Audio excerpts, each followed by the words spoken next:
Bismillahirrahmanirrahim. Assalamualaikum warahmatullahi ta'ala wabarakatuh.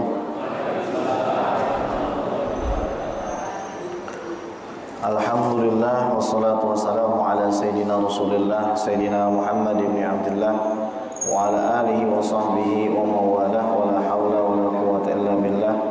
Ashhadu an la ilaha illallah wahdahu la syarika lah wa ashhadu anna sayyidana wa maulana Muhammadan abduhu wa rasuluhu alladzi la nabiyya wa la rasula ba'dah.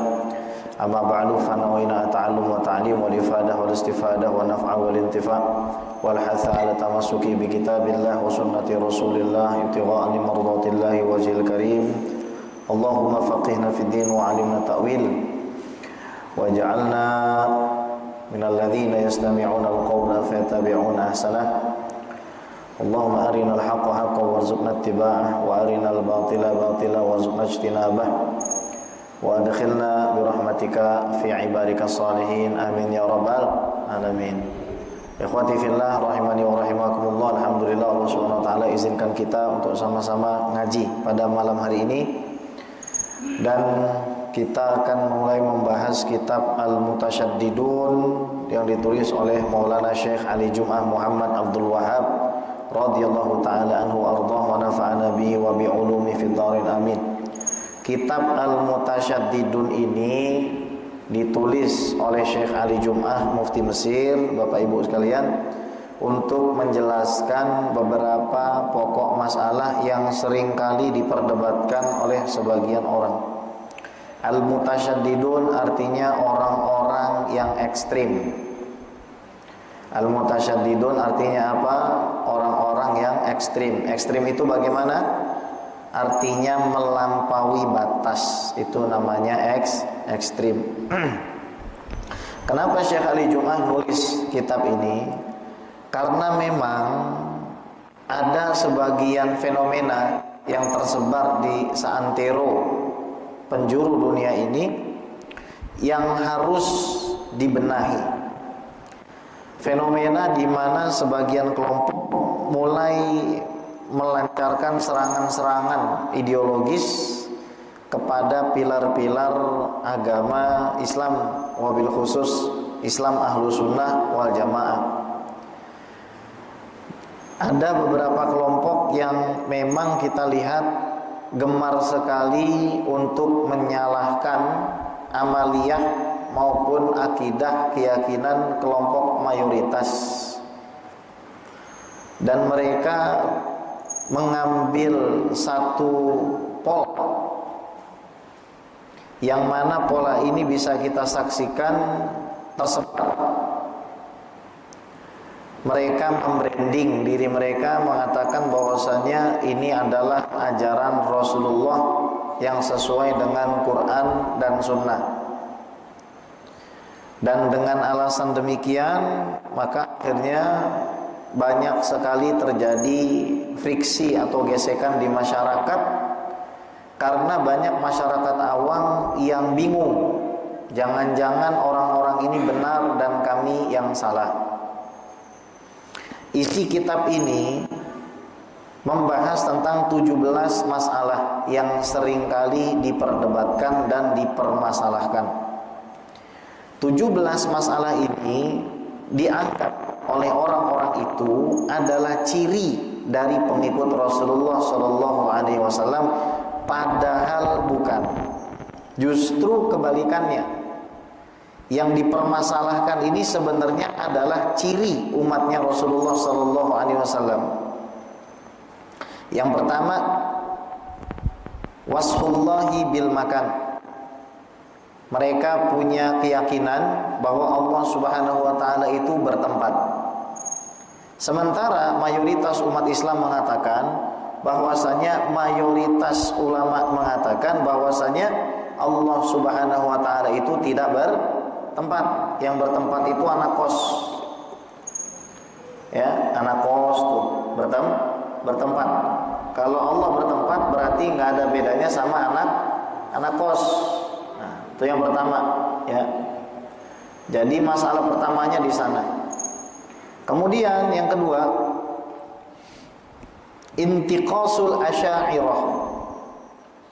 Mereka punya pandangan bahwasannya ulama-ulama Asy'ariyah atau masyarakat yang berakidah Asy'ariyah meyakinilah sifat 20 itu, maka dianggap sebagai orang-orang yang tersesat. Kita dari dulu melantunkan wujud kidamba qamu khalafatulil disi qiyamuhu binafsihi wahdaniyah qudrah iradah ilmun hayat sama' basar kalam qadiran muridan aliman hayan sami'an basiran mutakaliman. Nah, yang barusan kita lantunkan itu dianggap produk filsafat Yunani. Jadi ngapain orang Ciledug di masjid malah nyanyiin filsafat Yunani? Nah, itu. Padahal justru yang kita senandungkan barusan itu adalah akidah yang benar. Kalau yang pertama, ciri mereka apa? Mensifati Allah bertempat. Allah itu duduk. Itu ciri mereka yang pertama. Yang kedua, mereka menghina dan merendahkan kaum Asy'ariyah, ya, kita. Ketiga, ingkaru ittiba'il madzahibil fiqhiyah wa taqlidihah. Ciri mereka yang ketiga adalah mengingkari daripada ikutnya kita di dalam ilmu fikih kepada imam 4 mazhab dan juga sahabat-sahabat murid-murid turunannya.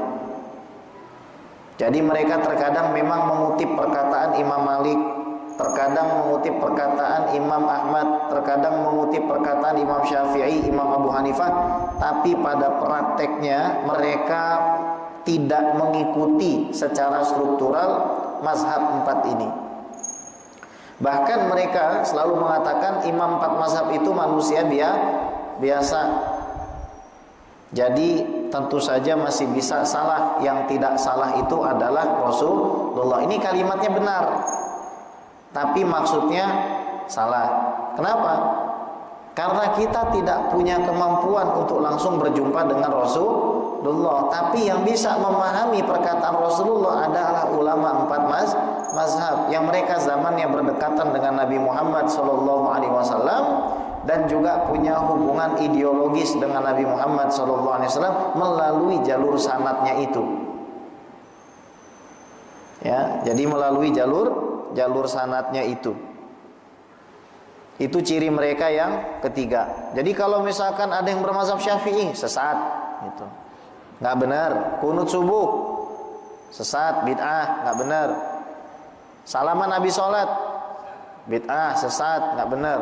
Jadi semuanya yang dilakuin enggak benar semua. Yang benar cuma dia doang itu. Keempat, al-iqdam 'alal ifta' bi ghairi ta'hil wa nizam. Ciri mereka yang keempat, kata Syekh Ali Jum'ah, berani berfatwa meskipun mereka tidak punya keahlian. Mereka itu tidak punya keahlian di dalam berfatwa. Orang mau jadi mufti, Pak, minimal belajarnya 30 tahun. 12 cabang ilmu, masing-masing ilmu punya 3 tingkatan. 10 tahun tingkat pertama, 10 tahun tingkat kedua, 10 tahun tingkat ketiga, baru dia boleh berfatwa. Ini orang main fatwa saja. Masalahnya apa? Dia berfatwa menyelisihi ulama 4 mazhab. Contoh nih, orang sholat kemudian dia punya hutang sholat fardu, difatwakan apa? Tidak usah dikodok kalau lalai. Misalkan ada orang kerjanya maksiat 30 tahun, maka kalau ikut aliran ini mengatakan apa? Tidak perlu mengkodok sholat, cukup ganti sholat sunnah. Kalau gitu kita nggak usah sholat wajib aja, bener nggak? Mendingan kita sholat sunnah. Padahal 4 mazhab sudah sepakat wajib hukumnya mengkodok sholat. Tuh ya. Itu yang nomor 4 cirinya. Kelima, ittisa'u mafhumil bid'ati mimma yatarattabu alaihi tabdi'u aghlabil muslimin. Memperluas makna bid'ah. Memperluas makna bid'ah yang mana akhirnya dengan perluasan makna itu banyak sekali orang Islam yang divonis sesat.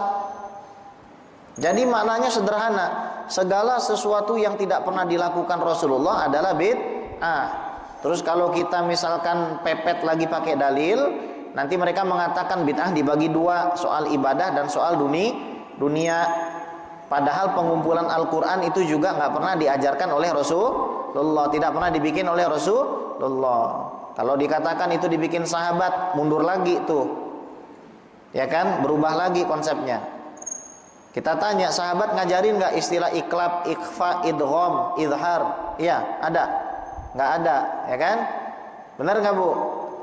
Nah, tuh, mama kompak. Iya, ya, gitu kan? Iya, jadi nggak ada tuh istilahnya begitu. Istilah itu baru, ya mau nggak mau itu harus dibid'ahin juga, gitu.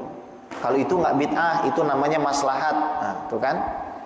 Jadi memperluas maknanya, maulid dibid'ahin, segala macam dibid'ahin. Alasannya gampang Pak, Nabi tidak melakukannya. Kalau kayak gitu semua orang nggak usah belajar agama, gampang aja memfatwakan. Orang ceramah agama, itu agama apa dunia? Agama.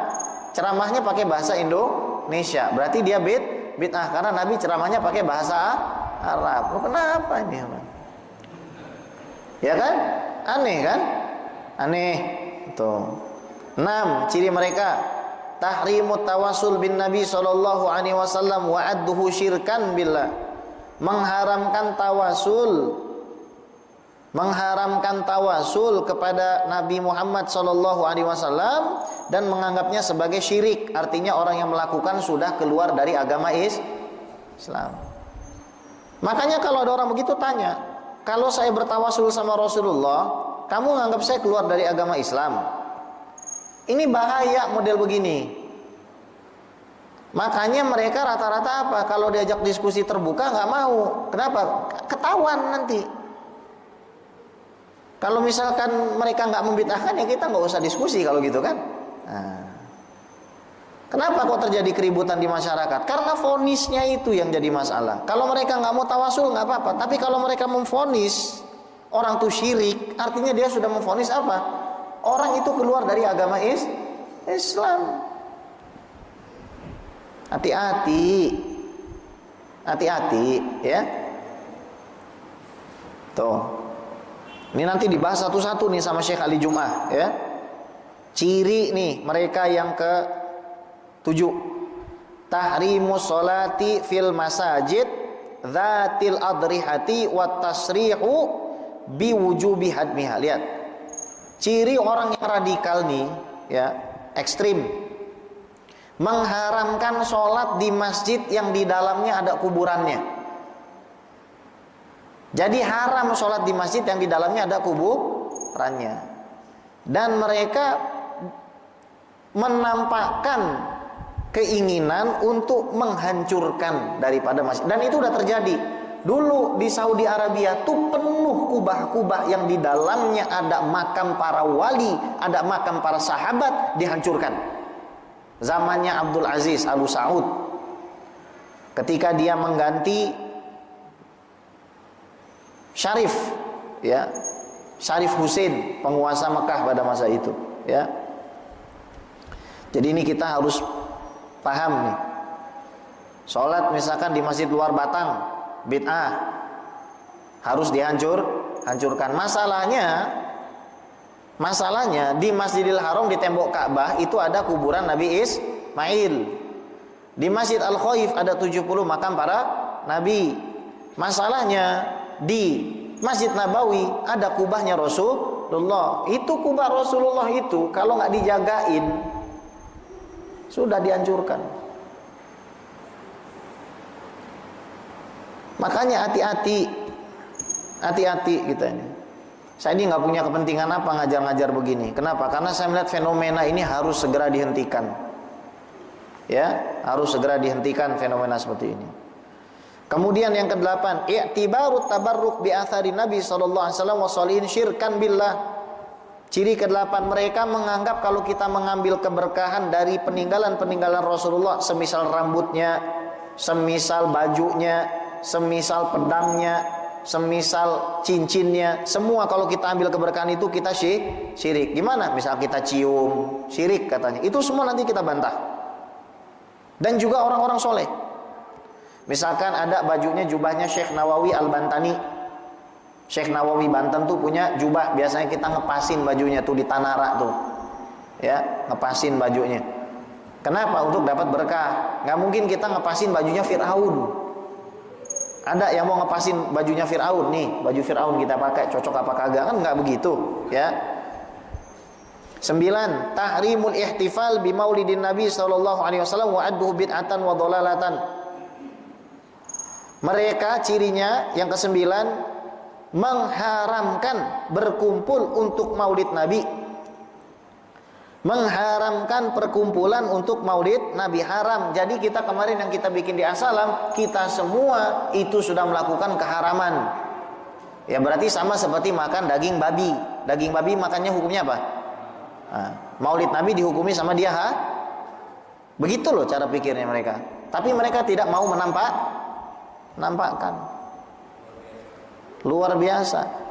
Tapi kalau misalkan di kumpulannya nampakkan.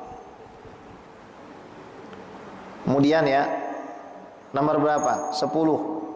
Tahrimus safar li ziyaratin Nabi sallallahu alaihi wasallam wa kuburil anbiya wassalihin. Mengharamkan perjalanan untuk ziarah Nabi ke kuburannya dan juga kuburan para nabi serta orang soleh. Ini diharamkan sama mereka. Itu nanti kita bantah. Nggak benar itu ya. Orang kita lihat di Saudi juga pada bikin konser waktu lagi Maulid Nabi, mereka malah bikin konser. Orang safar pergi ngunjungin keluarganya aja boleh. Kita pengen ziarah ke kuburan Nabi dan kuburan orang soleh untuk mengingat kematian dan juga mengingat mereka diharamkan. 11. Ittihamu man tarajja bin Nabi sallallahu alaihi wasallam bisyirkil asghar. Mengatakan bahwasanya siapa yang memohon kepada Allah melalui Nabi Muhammad SAW adalah syirik kecil. Misalkan mengatakan, ya Rasulullah, wahai Rasulullah, itu syirik. Kenapa? Karena Rasulullah sudah mati katanya. Padahal dia kalau minta tolong sama tukang tambal ban bilang apa? Tolong bang. Kalau sama tukang tambal ban dia bilang gitu nggak? Bilang gini nggak? Ya Allah tolongin saya, tambelin ban saya. Apa dia bilang apa? Wahai tukang tambal ban, tolong tambalin ban saya. Pasti ngomongnya sama abang tambal ban. Tapi kalau kita ngomong sama Rasulullah dibilang syirik karena mereka punya keyakinan Rasul sudah mati. Ya, musibah ini. Kemudian ciri mereka ke-12 al-hukmu ala walidai Nabi Mustafa sallallahu alaihi wasallam binar yaumil qiyamah. Mereka punya ciri gini, Bu. Orang tua Nabi Muhammad sallallahu alaihi wasallam itu adalah ahli neraka. Matinya kafir, itu ciri mereka. Hebat bener ya. Orang tua Rasulullah divonis masuk neraka. Kasihan ya. Kasihan. Nggak belajar itu. Nggak belajar adab ya Pak ya. Nggak belajar adab, nggak belajar etika. Kalau orang tua Nabi masuk neraka, orang tua ente masuk mana kan begitu. Ya, ente orang tuanya lebih bagus dari Rasulullah. Bagus dari Rasulullah. Hati-hati Bu, ya. Hati-hati. 13. Idrakin lil mayyit wa mereka punya keyakinan mayat itu kalau kita ziarahin nggak ngerasa apa-apa. Mereka punya keyakinan kalau kita ziarah nih ke makam gitu, itu mayit nggak ngerti kita ziarah, ya. Padahal Nabi mengatakan assalamu alaikum daro qaumil mu'minin. Ngucapin salam sama orang di kuburan. Ngapain ngucapin salam kalau nggak dibales? Ya kan? Pasti kalau kita ngucap salam karena memang yang diucapkan bisa membalas. Itu. Taib. Kemudian 14 ingkaru kathrati dzikri wal aurat. Ini juga yang paling aneh. Mengingkari orang yang senang zikir banyak-banyak, wiridan banyak-banyak. Nggak boleh kamu baca la ilaha illallah 1000 kali. Rasul aja setiap hari hanya baca 100. Jadi kalau kamu baca 1000 nggak boleh. Loh, ini yang bikin aturan siapa? Kan Nabi nggak pernah bikin 1000, bikinnya 100. Nah ini kan. Jadi kayak gitu caranya kita nggak usah jadi ahli agama semuanya, nggak usah kuliah jauh-jauh, cukup mengatakan ini nggak pernah dibikin Nabi, kamu juga nggak ada di zaman Nabi, berarti kamu bid'ah juga. Ya. Kalau ada orang bilang gitu, Nabi nggak pernah ada dalilnya, bilang Nabi juga nggak pernah ngelarang. Bilangin itu aja, Pak. Orang bisa menghalalkan dan melarang itu karena ada dalil. Nggak cuma satu dalilnya. Lagi nih, 15. Addu subhah bid'ah inda aktsaril mutasyaddidin. Sebagian di kalangan mereka mengatakan bahwa kalau kita pakai tasbih itu artinya kita sudah melakukan hal yang bid'ah, pakai tasbih itu. Subhanallah, subhanallah. Padahal tasbih mah cuma alat hitung, dan istri Nabi juga pernah tuh menggunakan biji untuk menghitung zikir. Itu nanti kita bahas semua, Pak. 16. At-tamasuk bidzahir wa taba'ud ta'abbud bithiyab. Mereka selalu memperhatikan penampilan lahiriah dan juga cara berpakaian. Ya, misalkan celananya nggak cingkrang berarti ahli neraka. Coba di sini berdiri. Kayaknya rata-rata masuk neraka. Kenapa? Karena celananya nggak di bawah mata nggak di atas mata kaki. Karena celananya di bawah mata kaki berarti kita pada masuk neraka. Kesian amat orang ya. Berarti semua tuh yang lagi di MRT tuh ya, yang lagi di KRL, yang lagi di angkot, yang celananya di bawah mata kaki, mereka masuk neraka. Masya Allah, gampang banget orang masuk neraka gara-gara nambahin kain. Gara-gara kain 2 cm jadi masuk neraka. Nah, kalau masuk surga gimana? Di atas ini. Itu kayaknya udah paling mantap. Tuh. 17 ya, as-sa'i. As-sa'yu qabla al-wa'i wal khaltu bainal wa'di wal ilm. Jadi mereka itu nggak bisa bedakan mana ceramah, mana fatwa. Kalau ceramah ngajak orang sholat apa nggak apa-apa. Tapi kalau ujungnya apa? Ini bid'ah, ini syirik, ini sesat. Nah sudah. Ya. Begitu ya. Jadi ada 17 masalah yang akan dibahas di dalam kitab ini. Ya. Yang pertama, wasfullah bil makan. Mereka mensifati Allah Subhanahu wa taala dengan tempat. Minal asya allati yusirru 'alaiha al-mutasyaddidun wasfallahi bil jihati wal makan. Dari ciri orang-orang ini yang selalu digaungkan oleh mereka adalah mereka mensifati Allah punya arah dan punya tempat. Wa yaz'umuna itsbatal fawqiyatil makaniyah lahu subhanahu wa ta'ala. Dan mereka menetapkan Allah itu di atas, bertempatnya di atas ya. Wa hadzal israr minhum yata'aradu ma'a ma yanbaghi ay yakun alaihi tanzihullah subhanahu wa ta'ala. Dan apa yang mereka tetapkan ini bertentangan dengan kredo akidah kita itu harus mensucikan zat Allah dari keserupaan dengan makhluk. Ada abang di atas genteng kita tunjuk, Allah juga ditunjuk di atas tempatnya. Bahkan mereka berpendapat apa? Orang yang sholat di gunung pahalanya lebih tinggi, lebih dekat sama Allah dari orang yang sholat di laut. Kalau begitu, assalam ini pahalanya masih kalah sama orang yang sholat di Monas. Masih kurang tinggi Pak, assalam Pak. Kurang dekat dengan Allah.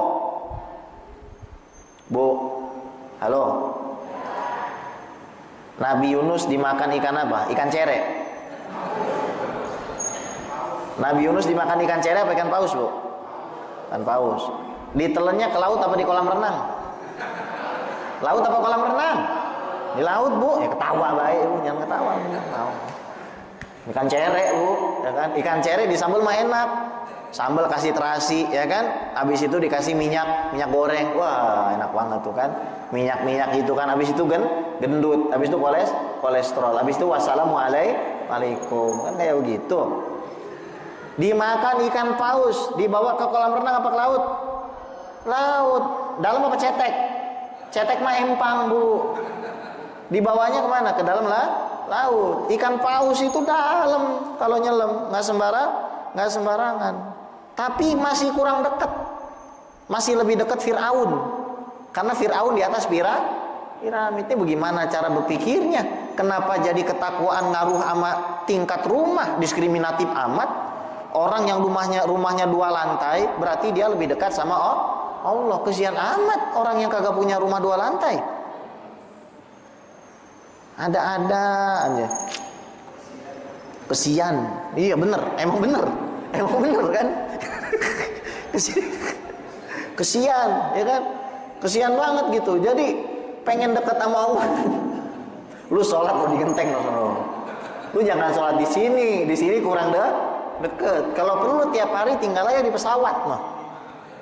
Ngelamar jadi pramugari, ya, supaya apa? Bisa saya dekat dengan Allah. Bagaimana ceritanya? Sementara Sayyidina Ali bin Abi Thalib itu mengatakan kan Allah wala makan. Allah tuh ada tanpa tempat. Wa huwal an ala ma'alikan. Allah ada sebagaimana dia sebelum segala sesuatu ada. Nabi dalam hadis Sahih Bukhari mengatakan kan Allah taala wa lam yakun syai'un ghairuhu. Allah tuh ada tanpa segala sesuatu. Misalkan ada orang ribut, "Beb, saya nggak percaya kalau Allah nggak punya tempat, karena segala sesuatu yang ada harus punya tempat." Kata dia kan? Kata dia begitu. Segala sesuatu yang ada harus punya tempat. Taib. Oke. Tanya sama dia, "Bu, kata Rasul, Allah tuh ada tanpa segala sesuatu. Kira-kira duluan mana? Allah apa tempat, Bu?" Ibu itu jawab, "Duluan Allah." Lah berarti Allah nggak butuh Kenapa ibu bilang kalau Allah harus ada tempatnya? Kayak anak kosan baik pindah-pindah. Dari nggak ada tempatnya terus jadi ada Ini apa bedanya sama anak kos? Kita ngomongin Tuhan ini, bukan ngomongin kos-kosan. Tuhan disamain nama kos-kosan, bagaimana ceritanya? Nabi sudah bilang Allah ada tanpa segala sesuatu. Akhirnya mereka bikin, ada tempat namanya al-makan al-adami. Adam tuh artinya nggak ada, makan yang tempat yang nggak ada, ya artinya nggak ada Kamu udah nikah? Udah. Istrinya mana? Istri yang adami. Nah, berarti dia nggak punya istri. Bagaimana sih? Jangan ngarang. Makanya agama ini rusak. 3, 1 banyak ngarang. 2 cocok logi. 3 emosi. Itu aja biang keroknya nih agama. 1 ngarang, ya kayak tadi. Allah harus ada tempat. Yang harusin siapa? Ente. Ngarang. 2 cocok logi. Semua yang ada dibikin Rasul sesat. Cocok logi lagi. Dicocok-cocokin. 3 emosi. Wah, ini para sahabat nggak bener nih. Kenapa? Karena Sayyidina Ali yang harusnya jadi ganti jabatan, gantiin Rasul, malah Sayyidina Abu Bakar, nih. Berarti mereka penentang Rasulullah. Mereka semua pantas dilaknat. Emosi. Itu merusak agama. Taib, ya. Itu persoalannya tuh. Dia meyakini Allah punya tempat. Wa qala Abu Hanifah An-Nu'man, berkata Imam Abu Hanifah An-Nu'man bin Thabit radhiyallahu taala anhu di dalam Al-Fiqhul Absat kitab beliau, qultu ara'aita law qila aina Allah taala yuqalu lahu. Aku katakan, kalau seandainya ada orang tanya di mana Allah, kita jawab kan Allah taala wala makan qabla ay yakhluqal khalqa. Allah tuh ada tanpa tempat sebelum menciptakan makhluk. Tempat itu makhluk. Wa kana Allah taala walam yakun aina wala khalqun wala syai'un. Allah tuh ada sebelum ada kata aina. Aina tuh artinya di mana. Sebelum ada kata di mana Allah sudah ada. Sebelum tempat Allah sudah ada. Berarti Allah ada tanpa Kenapa ente paksa Allah jadi punya tempat? Tempatnya katanya di atas. Oke. Ini aneh. Alasannya apa? Tsumma stawa 'alal 'arsy. Ar-Rahmanu 'alal 'arsy istawa. Allah beristiwa atas 'arsy. Istiwanya diterjemahin duduk di atas. Kita tanya, benar ente yakin Allah di atas 'arsy? Iya, ngapain duduk? Oke. Terus ketika Allah bilang wa huwa ma'akum ainama kuntum, Allah bersama kamu di mana saja kamu berada. Lalu dia ngeles bilang, oh itu yang bersama kamu adalah ilmunya. Loh, kenapa yang ini ente takwil dengan ada ilmunya, sementara tekstualnya Allah bersama kita di mana saja kita berada, yang itu ente nggak takwil, ente katakan Allah duduk di atas. Terus Allah fis sama, sama ini artinya langit bukan arsy. Jadi yang benar di mana? Di langit, di arsy, atau sama kita? Bingung kan? Yang benar Allah tanpa yang di atas arsy itu apa? Kekuasaan Allah. Yang di atas langit itu apa? Kekuasaan Allah. Yang bersama kita itu apa? Kekuasaan Allah. Gitu aja kok repot. Apa nggak pernah belajar bahasa Indonesia? Itu namanya majas. Lihat, Anies di atas Ahok. Apa maksudnya? Kekuasaannya Anies di atas Ahok.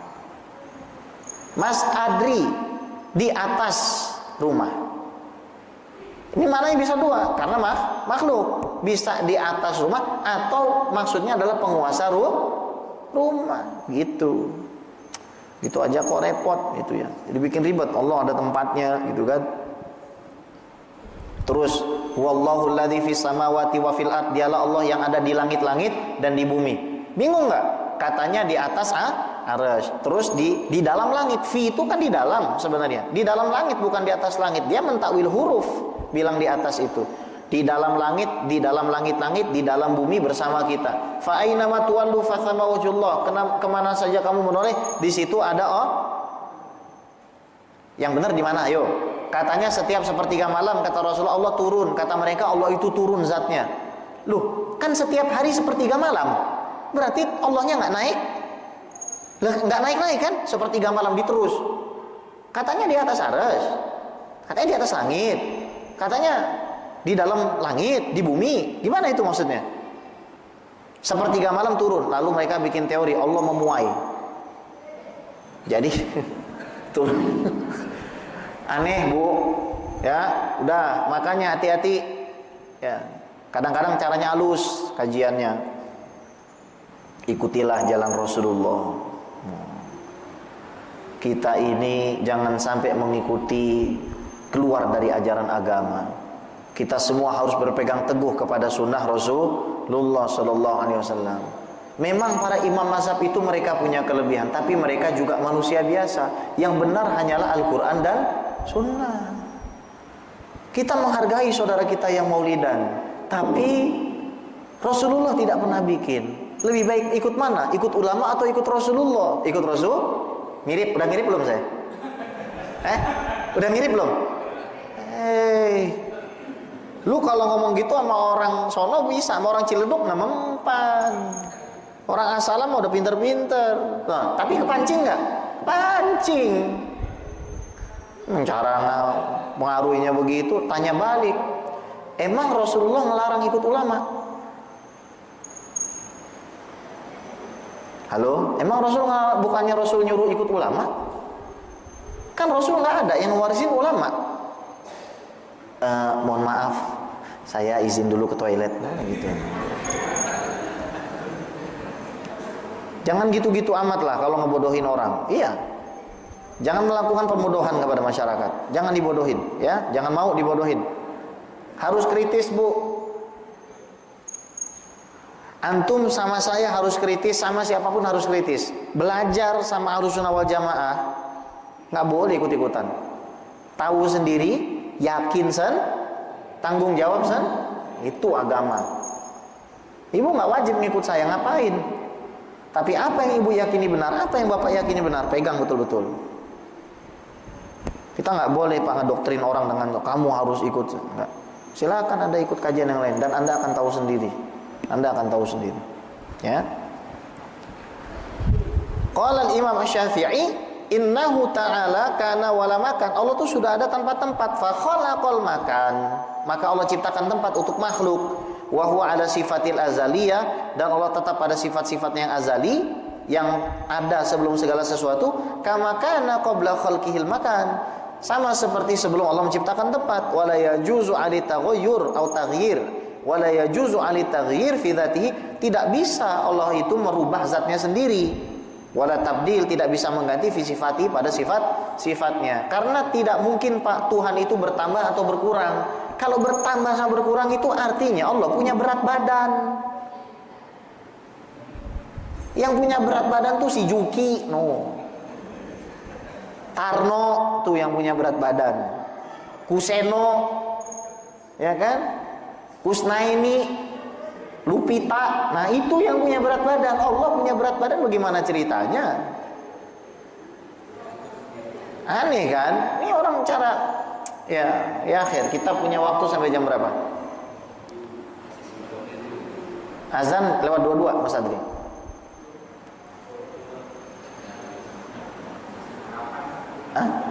Sampai setengah 8. Ya.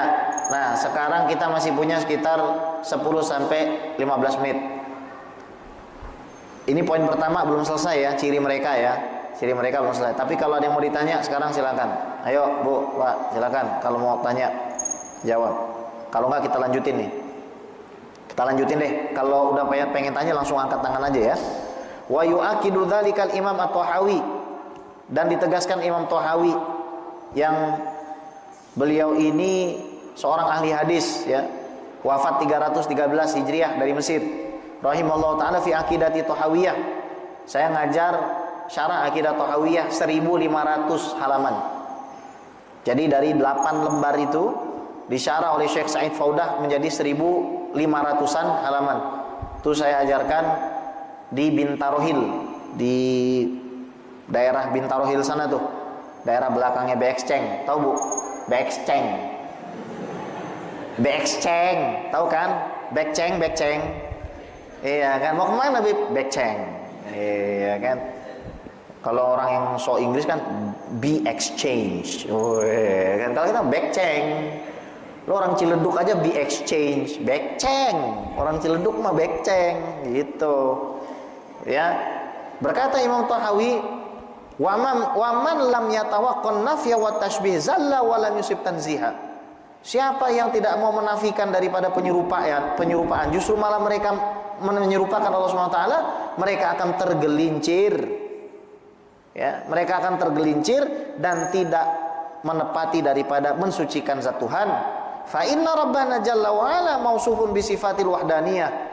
Karena Allah Subhanahu wa taala ini adalah punya sifat-sifat yang esa, man'utun binu'util fardaniyah, yang juga sifat-sifatnya ini esa, kriteria-kriterianya esa, karakter-karakternya esa. Laisa fi ma'na ahad minal bariyah, dan tidak ada yang serupa dengan Allah dari manusia, makhluk manapun. Wa ta'ala anil hududi wal ghayat, Allah tidak punya batas, Bu. Kalau orang sebelah sana mengatakan Allah punya batas, batasnya dari arah bawah. Terus dia bilang alam semesta ini bulat. Jadi kalau kita nunjuk ke sana ya nunjuk Allah juga dong. Ke kanan juga Allah juga dong. Ke kiri juga Allah juga dong. Kalau memang arus itu bulat, berarti Tuhannya seperti donat. Alam semesta bulat di tengah. Di atasnya ada arus. Kemudian Tuhannya duduk di situ. Berarti Tuhannya mirip kue donat. Lalu gimana ceritanya? Nanti orang bilang, nggak boleh pakai akal, kita harus mengimani. Gila apa sampean? Kalau nggak boleh pakai akal berarti gila. Kita dikasih akal sama Allah ini untuk berpikir, Mas, supaya kita ini nggak ikut aliran yang sesat. Makanya harus mikir, kita. Belajar akidah nggak boleh ikutan. Ya kan, yang ikut-ikutan tuh dua. Kalau nggak konvoy, ambulan. Belajar agama tuh nggak boleh ikut belajar. Biasanya yang ikut-ikutan tuh males belajar dia. Wal ghayat, nggak ada ujungnya. Wal arkan, Allah tuh tidak punya rukun. Ya maksudnya nggak tersusun. Wal a'dha, anggota tubuh. Wal adawat, alat. Ya. Allah mendengar, bukan pakai alat, bukan pakai telinga. Allah bicara, bukan pakai lidah. La tahwihil jihatu sid kasairil mubtada'at. Allah Subhanahu wa taala tidak dilingkupi oleh arah manapun sebagaimana makhluk. Wallahu taala a'la wa a'lam. Taib. Sekarang ada pertanyaan nggak? Kita sambil saya cek nih, ada nggak pertanyaan dari online? Silakan yang mau tanya, Bapak Ibu.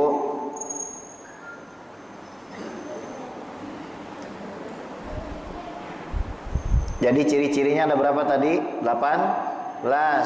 Pak Aja nih ciri-cirinya, ciri-ciri orang yang mutasyaddid, ya, yang ekstrim lah gitu.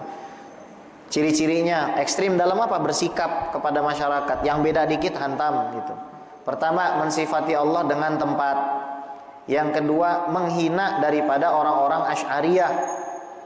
Ya, ketiga, mengingkari kita berikutan kepada imam 4 mazhab, Syafi'i, Hambali, Maliki, Hanafi. 4, berani-berani di dalam mengeluarkan fatwa meskipun bukan ahlinya. Katanya tai kucing tidak najis. Coba dicolek. Ya, memang katanya tai kucing itu nggak najis. Coba dicolek dikit. Najis, ya. Ittisa' mafhum bid'ah, suka membid'ahkan. Yang kelima, gampang bermudah-mudah di dalam membid'ahkan. Keenam, mengharamkan tawasul kepada Nabi Muhammad SAW. 7, mengharamkan sholat di masjid yang ada kuburannya. 8, menganggap bertabaruk dengan asar atau peninggalan Nabi dan orang-orang soleh syirik. Berarti yang melakukan masuk neraka kalau nggak tobat, kata mereka. Mengharamkan maulid Nabi, mengharamkan ziarah kubur kepada Nabi dan juga orang soleh. 11, menuduh orang yang memanggil Rasulullah, mengharapkan pertolongan Rasul itu syirik. Padahal kita di hari kiamat minta tolong Rasulullah. Dan para sahabat juga datang ke kuburan Rasulullah. Nanti kita bahas itu. Datang ke kuburan Rasulullah menyebut adrik nih, qad daqat hilati, mengatakan ya Muhammad, ya Rasulullah, istaskili ummatika fa innahum qad halaku. Tolong umatmu karena umatmu ini hampir celaka. Itu nanti kita bahas semua. Dalilnya apanya, ya. Kemudian 12, menghukumi kedua orang tua Nabi masuk neraka. 13, menafikan perasaan mayit ketika diziarahi. 16, mengingkari banyaknya zikir dan wirid. 15, menganggap tasbih itu bid'ah, sesat bagi sebagian orang dan berpegang kepada penampilan lahiriah semata. Kemudian juga tidak membedakan antara ceramah dan ilmu. Dan saya tambahin lagi nih, membid'ahkan zikir berjamaah, membid'ahkan salaman setelah habis sholat salaman. Lihat samping kanannya, salaman. Lihat samping kirinya, salaman. Kenapa? Tasofahu yadhabil ghillu. Salinglah bersalaman, kata Rasulullah, maka perasaan benci dan dengki akan hilang. Ini kita mau salaman dilihatin. Gimana ceritanya? Akhirnya kita jadi nggak kenal satu sama lain. Saya di sini nggak pernah salaman. Kalau misalkan kita nggak, makanya habis sholat isya nanti salaman. Sallallahu ala Muhammad, sallallahu alaihi wasallam, sallallahu ala Muhammad, sallallahu alaihi wasallam. Itu juga nggak boleh. Terus katanya apa? Salamannya kalau di luar tanya, emang Rasul ngajarin habis sholat nggak salaman terus di luar masjid salamannya? Mana dalilnya? Nggak ada. Terus salamannya di mana? Ya udah kalau misalkan di rumah, mana dalilnya? Nggak ada. Akhirnya kita nggak salaman. Bu, kalau habis sholat ngupil boleh nggak? Ngupil boleh nggak? Boleh, ya kan? Bu, pesan ojek online boleh nggak? Boleh kan? Garuk-garuk kepala boleh nggak? Ini garuk-garuk ini boleh nggak? Garuk-garuk leher. Ngelap keringet habis sholat boleh nggak? Salaman masuk neraka. Situ aliran mana?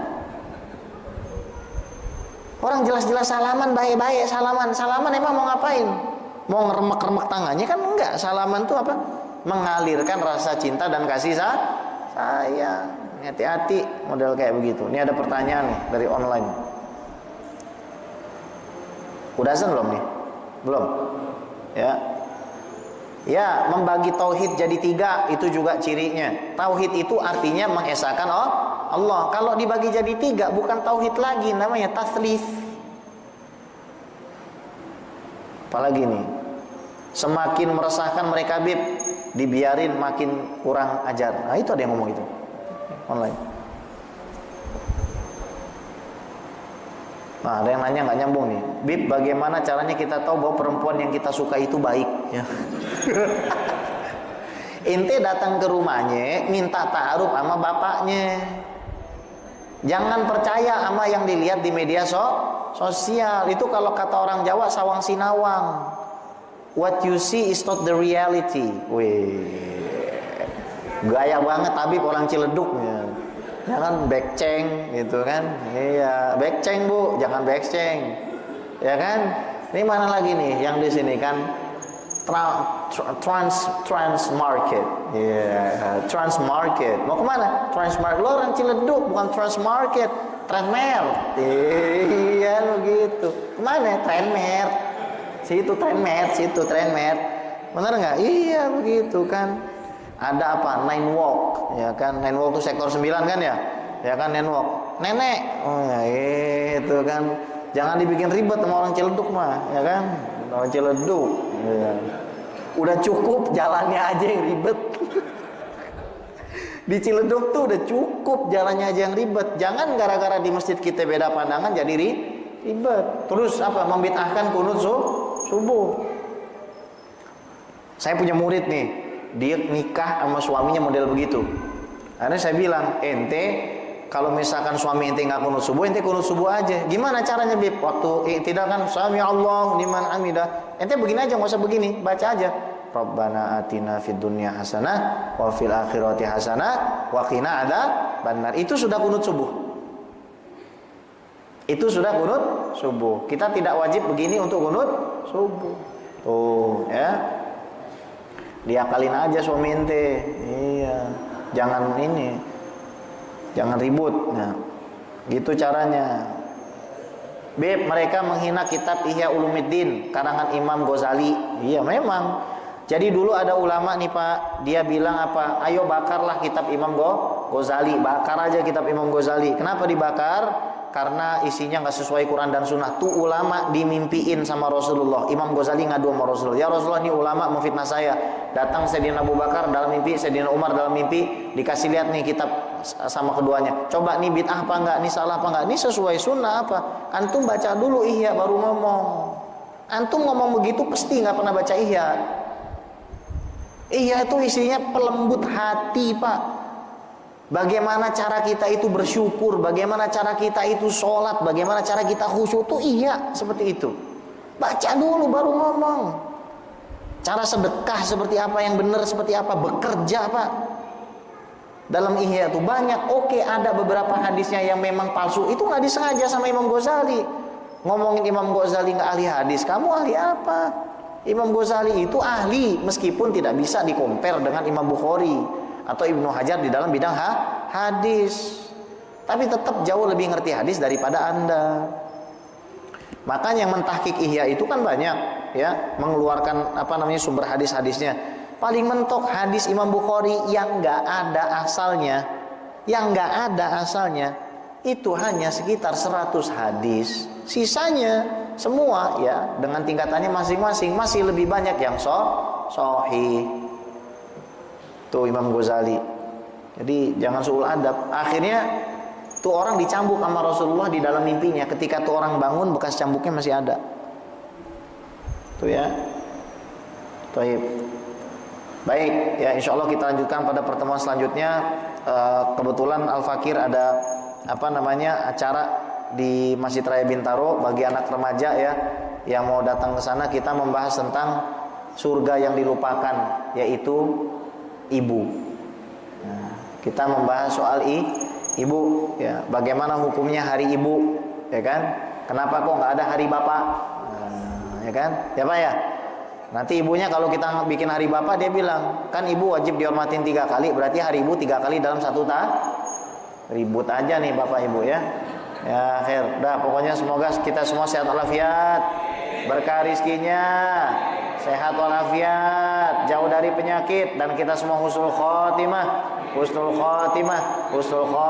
Al-Fatihah. A'udzubillahi minasyaitonir rajim. Bismillahirrahmanirrahim. Alhamdulillahirabbil alamin, arrahmanirrahim, maliki yaumiddin. إياك نعبد وإياك نستعين اهدنا الصراط المستقيم صراط الذين أنعمت عليهم غير المغضوب عليهم ولا الضالين آمين آمين يا مجيب السائلين برحمتك يا أرحم الراحمين اللهم إنا نسألك بحق الفاتحة شفاعة الفاتحة بركة الفاتحة أن تفتح لنا كل خير وأن تدفعنا كل شرور يا فارج الهم يا كاشف الغم يا من لعبد يغفر ويرحم يا دافع البلاء يا الله يا دافع البلاء يا رحمن يا دافع البلاء يا رحيم ادفعنا البلاء من جميع البلاء في الدين والدنيا والآخرة دعوهم فيها سبحانك اللهم وتحياتهم فيها سلام وآخر دعوهم الحمد لله رب العالمين. Kurang lebihnya saya mohon maaf. Wabillahi taufiq wal hidayah wal inayah wasadat. Assalamualaikum warahmatullahi wabarakatuh.